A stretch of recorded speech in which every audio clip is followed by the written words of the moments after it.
ముఖ్యమంత్రి గౌరవనీయులు జగన్మోహన్ రెడ్డి గారు పిలుపు మేరకు వైసీపీ పార్టీలోకి చేరడానికి నిర్ణయం తీసుకున్నానండి.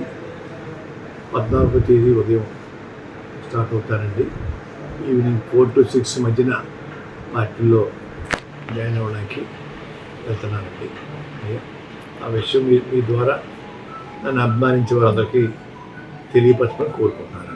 కేలో ఉంటాను, వారి తరఫున ముఖ్యమంత్రి తరఫున ప్రచారం చేస్తాను సార్. రాజకీయాలు ఉంటాయి కదా సార్.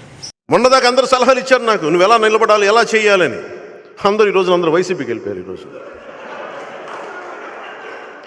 పవన్ కళ్యాణ్ దగ్గర అన్నీ వస్తాయి ఐడియాలు. సీట్లు ఎన్నా తెలియదబ్బా నాకు, అన్నీ ఒకటి కాదు.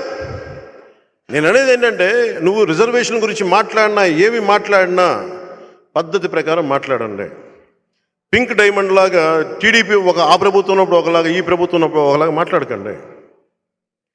నేనే ఉన్నా స్టీల్ ప్లాంట్ గురించి, వైజాగ్ స్టీల్ ప్లాంట్ గురించి. నేను భారతీయ జనతా పార్టీ ప్రధానమంత్రి గారితో అందరితో నాకు చక్కటి బంధాలు ఉండి కూడా స్టీల్ ప్లాంట్ దగ్గరికి వచ్చినప్పటికీ నా అభిప్రాయం చాలా బలంగా తెలియజేస్తాను. ప్రజా సమస్యను తీసుకెళ్ళగలిగా. అక్కడ నేనే సన్నాయి నొక్కల. అందుకని ఈ రోజున మనకు కావాల్సింది కన్వీనియంట్గా మాట్లాడే వ్యక్తులు కాదు, నిలబడే వ్యక్తులు కావాలి. ముఖ్యమంత్రి గౌరవనీయులు జగన్మోహన్ రెడ్డి గారు పిలుపు మేరకు వైసీపీ పార్టీలోకి చేరడానికి నిర్ణయం తీసుకున్నానండి. 14వ తేదీ ఉదయం స్టార్ట్ అవుతానండి. ఈవినింగ్ 4 to 6 మధ్యన పార్టీలో జాయిన్ అవ్వడానికి వెళ్తున్నానండి.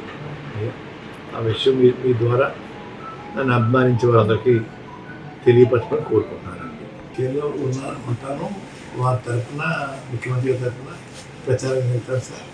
రాజకీయాలు ఉంటాయి కదా సార్. మొన్నదాకా అందరూ సలహాలు ఇచ్చారు నాకు, నువ్వు ఎలా నిలబడాలి, ఎలా చేయాలని. అందరూ వైసీపీకి వెళ్ళిపోయారు. ఈరోజు పవన్ కళ్యాణ్ దగ్గర అన్నీ వస్తాయి ఐడియాలు.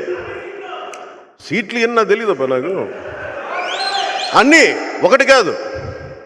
నేను అనేది ఏంటంటే, నువ్వు రిజర్వేషన్ గురించి మాట్లాడినా ఏమి మాట్లాడినా పద్ధతి ప్రకారం మాట్లాడండి.